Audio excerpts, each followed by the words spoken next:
Halo guys, apa kabarnya nih kalian semua penonton setia YouTube DSA? Akhirnya jumpa lagi kita dalam video eksplorasi keindahan alam surga dunia. Bagaimana kalian sudah nonton 4 Gunung Rinjaninya belum? Bagi yang sudah nonton, bagaimana? Bagus nggak pemandangannya? Lelah nggak pendakian virtualnya? Hehe.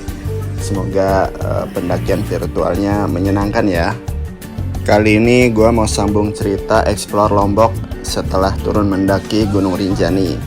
Perjalanan panjang semalam sangat melelahkan ya, dari Torean dan sampai hotel jam 10 malam. Karena dari ujung utara ke ujung selatan, yaitu ke daerah Kuta Mandalika. Kebetulan hotel kita dekat dengan sentral kuliner dan pantai, yaitu di daerah Kuta.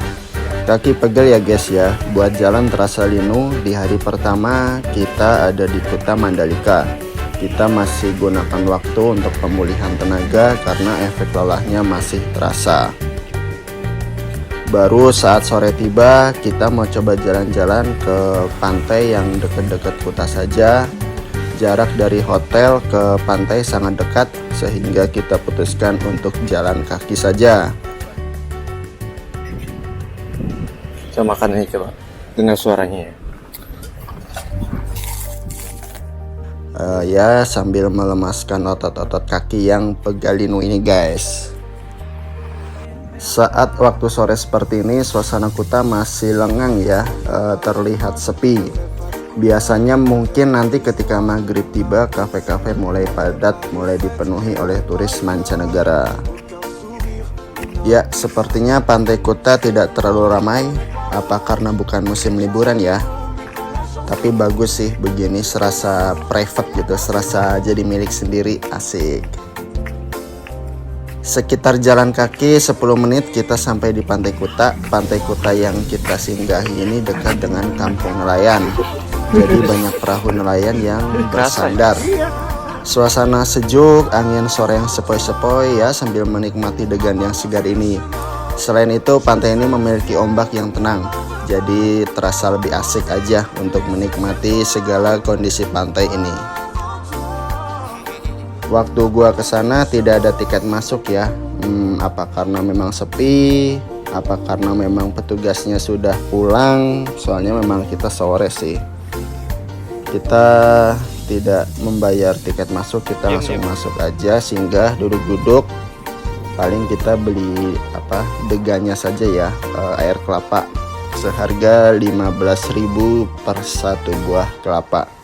Masih oke ya harganya.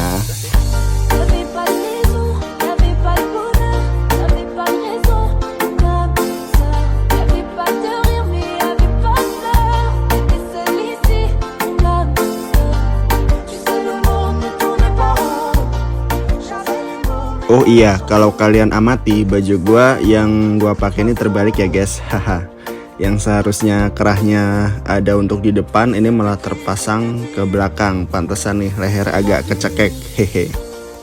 Hari pertama gua fokuskan untuk pemulihan tenaga dan bersantai-santai, karena besok kita akan melakukan perjalanan panjang ke Lombok Timur, yaitu tujuan kita akan ke Pink Beach dan Ekas, yang mana diperkirakan akan memakan waktu seharian dalam menjelajahnya. Selain kita bersantai-santai di tepi pantai Kuta ini, kita juga mengintip kegiatan warga sekitar. Ada yang mancing, yuk kita kepoin dapat ikan apa. Penduduk Lombok Kuta mayoritas bermata pencaharian petani dan nelayan. Kalau daerah pesisir ya, itu jelas tidak ada lahan persawahan, sehingga banyak warga yang bermata pencarian sebagai nelayan. Karena selain untuk dikonsumsi, juga untuk dijual sebagai menu hidang santap turis, baik domestik ataupun mancanegara. Penduduk mayoritas Lombok atau suku Sasak mayoritas memeluk agama Islam. Jadi walaupun daerah ini banyak disinggahi turis, tetapi ketika memasuki waktu ibadah selalu terdengar suara adzan. Oke, waktu akan memasuki malam hari ya. memasuki di waktu maghrib. Kita kembali ke hotel untuk siap-siap persiapan besok. Kita istirahat juga, kita packing, lalu makan malam dan tidur. Hari esok telah tiba, kita mulai meluncur eksplor ke daerah Lombok Timur. Nanti di Lombok Timur kita akan mengeksplor pantai indah yang konon pasirnya berwarna pink dan tebing ekas yang dilihat dari view drone sangat mempesona. Kita di Lombok menyewa sepeda motor. Selain murah, kita juga bebas menentukan kemana saja kita mau pergi. Jadi lebih fleksibel secara penggunaan. Perjalanan dari Kute ke Pink Beach ini atau ke Lombok Timur ini sekitar 2 jam. Wow, jauh ya, hehe.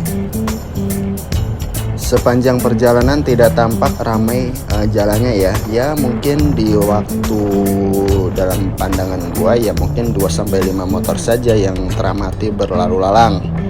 Kondisi jalan sepi, infrastruktur tapi sudah memadai. Jalanan halus ya, hanya 1 titik 2 titik jalanannya agak berlubang. Dan rambu-rambu petunjuk sudah jelas. Untuk biaya sewa motor bervariatif. Kalau motor kecil seperti yang saya pakai ini di harga 75.000. Kalau motor agak besar ya mungkin 150.000. Itu seharian ya, sudah dapat helm. Ya walaupun nampaknya tidak ada pos polisi yang jaga, tapi untuk safety dimanapun kita berkendara harus pakai helm.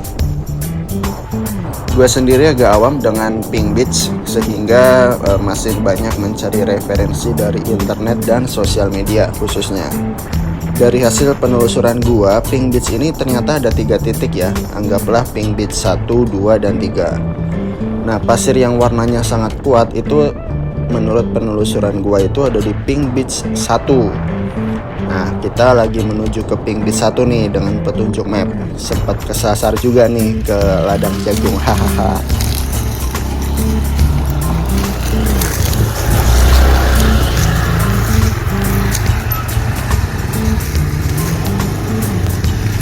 Sampai akhirnya ada yang manggil-manggil kita, warga sekitar yang memberitahu kalau jalannya bukan lewat sini tetapi lewat sana lagi tuh.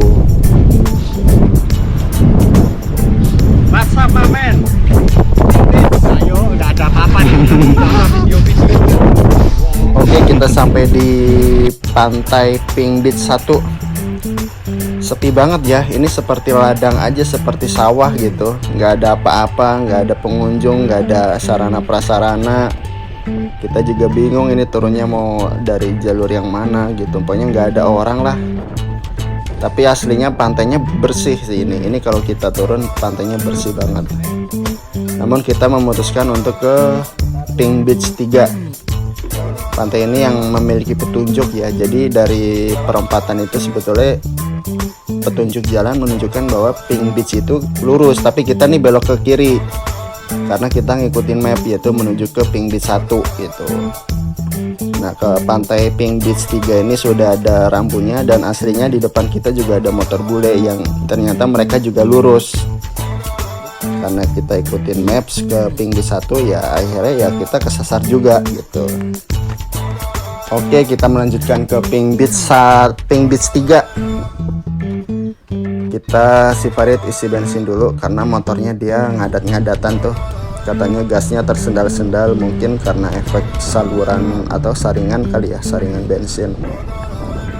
Harga bensin eceran di sana satu botolnya 10.000, walaupun gua nggak tahu ya isinya Pertalite atau Pertamax.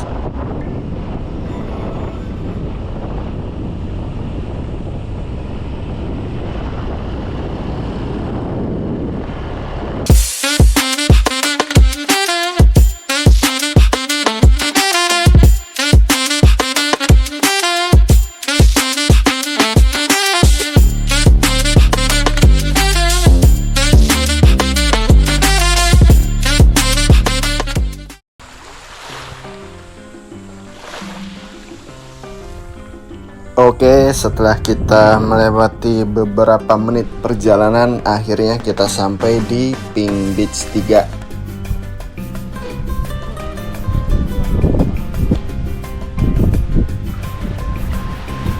Pink Beach. Pink Beach. Lombok. Oke, tiket masuk ke Pink Beach ini 10 ribuan. Pantainya sepi ya, karena seperti biasa kayaknya bukan musim liburan. Tapi justru enak, serasa milik sendiri. Jadi kita selfie-selfie nggak ada yang ganggu gitu. Diam.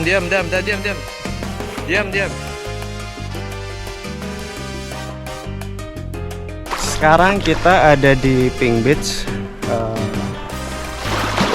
Pink Beach ini ada di Lombok ya. Ya, pink sih memang. Warnanya pink ya, kalian bisa lihat. The color is pink.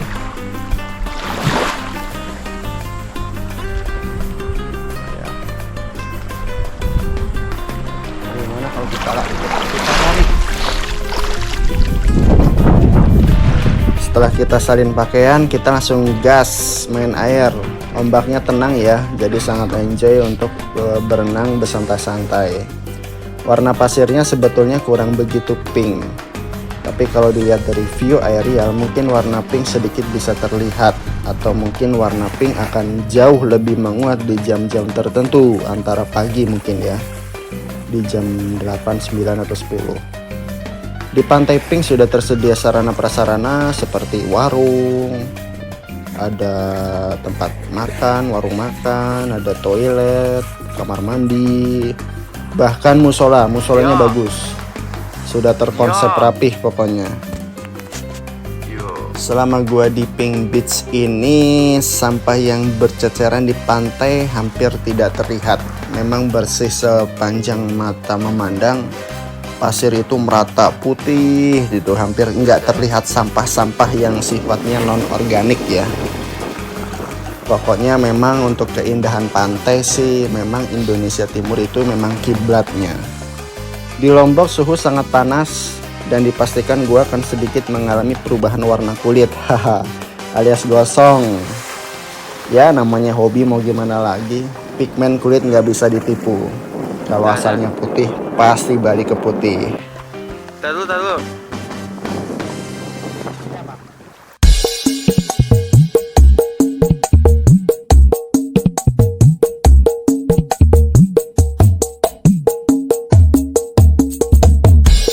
Ya, Saudara Ipang menyiapkan drone untuk diterbangkan. View dari drone sangat bagus, indah, dan mempesona. Pokoknya drone itu menangkap membentang panjang dan luas hamparan pasir Pink Beach Lombok ini. Cukup mas? Kurang. Yang lupas jangan lah. Seperti yang kalian lihat dari atas ketinggian, bahwa Pink Beach ini terlihat sangat indah ya. Dan kalian juga dari tadi pasti ngeliat, wah banyak banget tuh perahu nelayan. Nah, perahu nelayan ini digunakan oleh nelayan untuk mengantarkan tamu yang mau snorkeling. Jadi di Pink Beach ini selain bisa berenang, bermain pasir, mandi-mandi, kalian juga bisa snorkeling. Karena di sekitaran Pink Beach banyak spot untuk melihat karang dan biota laut yang begitu mempesona di Lombok ini. Ada beberapa alasan wisatawan lebih memilih Pink Beach sebagai tempat wisata bahari di Pulau Lombok. Padahal di Pulau Lombok sangat banyak tempat wisata bahari yang bisa dikunjungi selain Pantai Pink. Yang mana alasan yang paling utama adalah karena warna pasirnya pink. Alasan yang satu ini memang wajar dan harus ada di benak wisatawan. Memang selain untuk melihat keindahan pasir yang berwarna pink, ini juga menjadi faktor pembeda dengan pantai-pantai lainnya yang ada di Lombok. Selain itu, pemandangan alam yang mengelilingi Pantai Pink itu sangat mempesona. Wajar jika banyak yang mengatakan bahwa Pantai Pink adalah salah satu surga kecil yang tersembunyi di Lombok.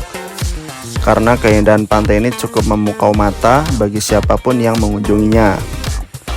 Pasir pantainya yang berwarna pink, lautannya yang biru jernih, ditambah ombaknya yang tenang, serta pemandangan alam bukit-bukit yang masih asri. sehingga menambah keindahan tersendiri bagi Pantai Pink. Dulunya Pantai Pink Lombok bernama Pantai Tangsi. Pasti kalau kalian search di Google Map pun pasti yang muncul Pantai Tangsi.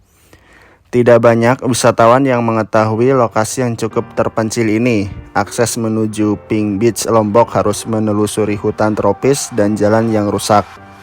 Awalnya Pantai Pink Lombok hanya dikunjungi oleh anak-anak muda di Lombok, ya sekitar pada tahun 2012 sampai 2013. Lambat laun, informasi pasir pantai yang berwarna pink ini sampai pada traveler dan anak-anak muda di Mataram.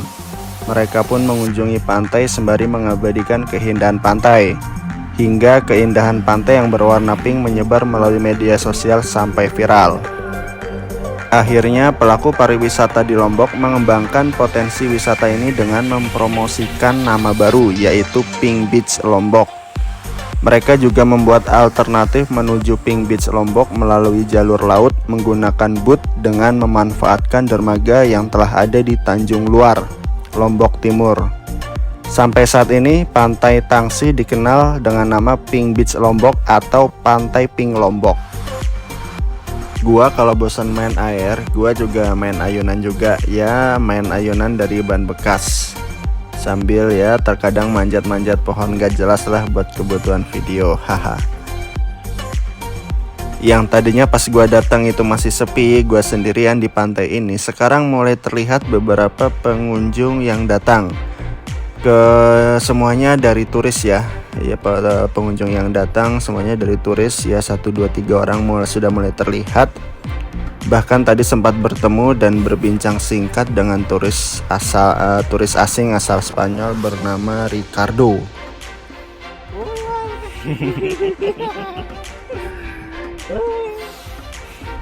Bersyukur kita lahir di Indonesia karena banyak warga asing yang terpesona dan memuji-muji dengan segala bentuk keindahan alam Indonesia.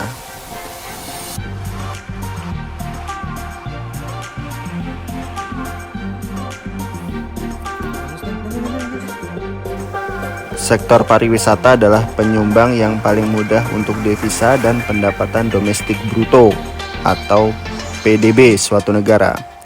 Pasalnya, dampak turunan dari investasi di sektor pariwisata terhadap PDB memang amat besar. Sektor pariwisata nasional juga menjadi primadona bagi pembangunan nasional. Sumbangan devisa maupun penyerapan tenaga kerja dalam sektor ini amat signifikan bagi devisa negara. Oleh karena itu, agar tetap menjadi penyumbang pendapatan yang besar dan tetap signifikan meningkat, maka kita semua warga negara Indonesia perlu menjaga keindahan dan kelestarian alam Indonesia.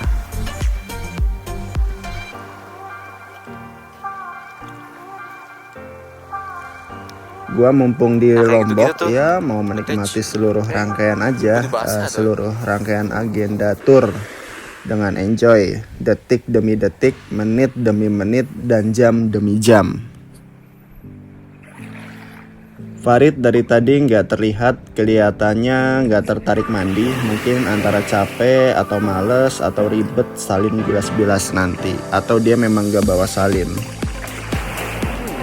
Kalau Ipang seperti biasa dokumenter ya, jadi ya sambil main air sambil dokumentasi. Ini aslinya dangkal ya guys, ini gua pura-pura renang aja, hahaha.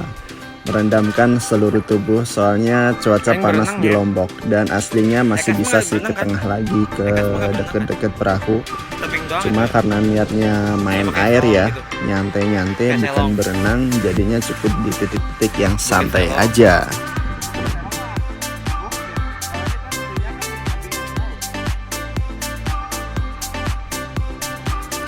Iya apa?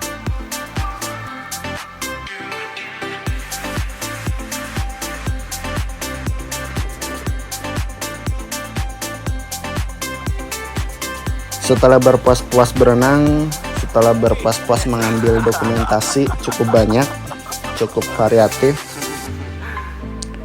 kita lanjutkan untuk bilas-bilas ya. Kita bersih-bersih, terlebih kita isi makan dulu ya, kita isi perut kita dulu. Oh iya, di pantai ini banyak monyet ya. Jadi hati-hati kalau menyimpan barang atau makanan. Amannya sih harus ada yang jaga. Misalkan di gubuk gitu ya, atau di saung harus ada satu orang yang stay untuk menjaga barang-barang kalian. Atau kalau misalkan kalian solo, ya solois gitu, traveler pelancong sendiri satu orang, mungkin bisa dititipkan di warung. Dah. Guys, saya menemukan bintang laut dan ini tuh lihat, bisa lihat enggak? Dia napas gitu, dia bergerak-gerak gitu tadi. Sama gua sempat ke punggungin gitu, nyedot perut gua. Ini makanan sarapan gua. Bagus sih, bawa pulang ya? Jangan dong, jangan. Kita harus melestarikan, betul. Tapi gua suka nih, gua namanya Ini aja. Tanojo ya? Tanojo. Padahal paritnya di sana. Parit Tanojo. Ya, paritnya di sana, Tanojonya di sini. Dah kasih lepas ya, kasih lepas. Pasti gimana? Ya, lempar. Kasih lepas. Kasih lepas. Hush. Ya.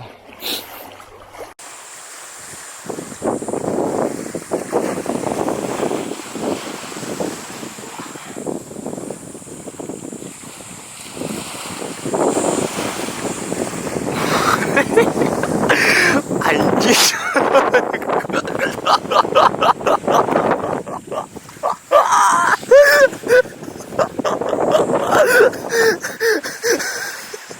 Minum tuh jangan kesini lah.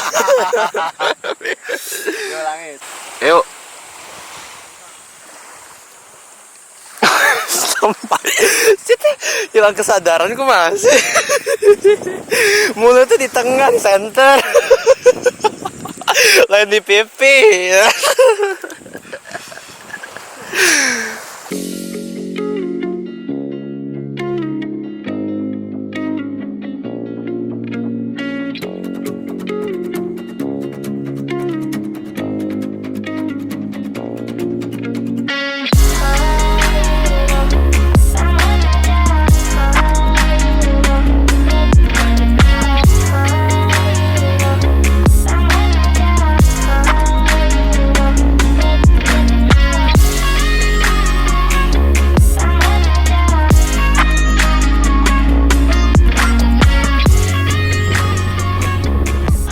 Setelah bila selesai, kita OTW ke Ekas. Ekas ini masih di daerah Lombok Timur, searah pulang. Wilayah Ekas ini adalah pesisir selatan, jadi pantainya agak berbeda nih sama Pink Beach. Kalau Pink Beach itu tenang, pantainya tenang, terus enjoy lah pokoknya. Nah kalau di Ekas itu adalah pantai yang berombak. Karena Ekas ini adalah pesisir selatan, jadi laut selatannya Indonesia gitu. Kalau pesisir selatan memang terkenal dengan ombaknya yang ganas. Di wilayah Ekas ini pantainya itu ada pantai kura-kura. Jadi kenapa dinamai pantai kura-kura? Karena di tepi pantai itu ada semacam batu karang yang mungkin ini kalau dilihat dari drone itu seperti kura-kura. Tetapi kita tidak menuju ke pantainya, kita akan naik ke tebing Ekasnya.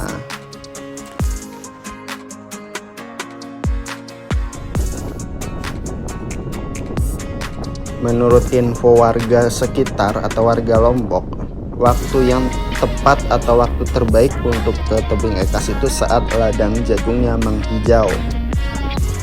Dan saat gua kesini sebetulnya sudah gundul ya, alias sudah panen, tapi memang gua sengaja kesini untuk ngedrone saja sih, karena dari sudut pandang drone tempat ini sangatlah epic.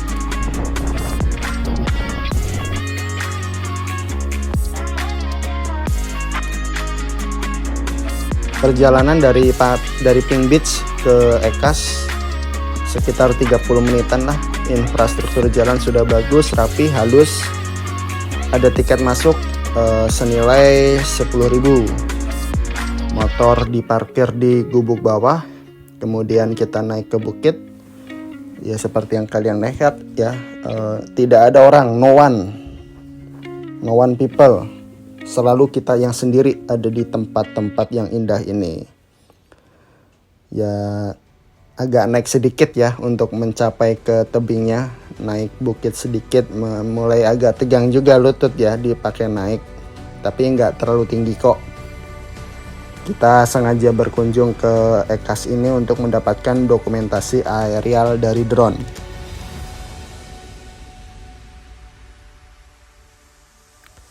Tebing Ekas rasa-rasanya diburu oleh sang kolektor view atau dokumenter. Karena view dari tempat ini, bukit yang berundak-undak serta lekukan tebing-tebing yang eksotis hanya dapat dinikmati secara sempurna oleh kacamata drone.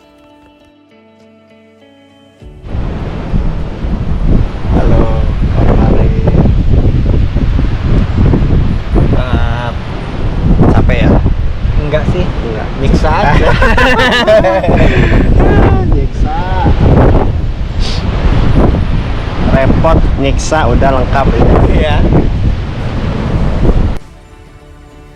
Lombok tidak hanya soal Gili Trawangan, Rinjani, dan Senggigi. Namun ada juga Ekas yang tidak bisa dipandang sebelah mata. Pantai Ekas terletak di Lombok Timur, memiliki view sempurna, garis pantai putih yang panjang. Terdapat karang berbentuk kura-kura, dan yang epik lagi tebing Bukit Ekas yang cuma bisa dinikmati dari kamera drone keindahannya. Di Bukit Ekas sepertinya menjadi spot menikmati sunset yang tak kalah memukau.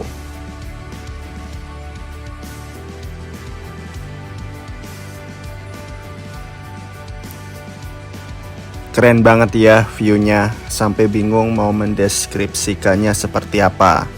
Tenang, damai, indah, hanyut. Kehabisan kata-kata gua hari ini. Hahaha. Bagaimana view Ekasnya? Keren kan? Pasti keren.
Oke, kita sudahi dulu part 1 ini karena waktu menunjukkan sudah sore ya, pukul 4:30, dan mengingat perjalanan ke Kute kembali ke hotel itu lumayan jauh, sekitar 1,5 jam. Oh iya, jangan lupa ya, besok masih banyak spot-spot wisata yang mau gue explore, yaitu ada Mandalika, ada Pantai Maun, dan ada Desa Adat Sade. Pokoknya pantengin terus channel ini dan nyalakan lonceng notifikasinya. Terima kasih sudah support channel gua dengan cara subscribe. See you again in the next video part 2.